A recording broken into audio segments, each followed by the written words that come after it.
Okay, every time I try and do work on this bike, I get worried because it's a new bike, it's got modern technology, it's got all the electrics. And then you look at it and do something. Normally, if you're adjusting a chain on a bike, you need generally 6 tools. 2 for your brake caliper. This one's actually attached to the swinging arm. It's not attached to the swinging arm up here. It's just hinged on here.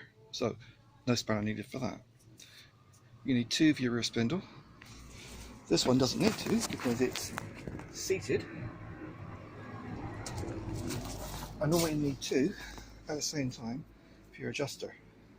This one, in total, 2 spanners to do the whole fucking lot. And of course a piece of wood to wedge off the ground for a side stand. Yeah, it's a lot fucking simpler than most bikes.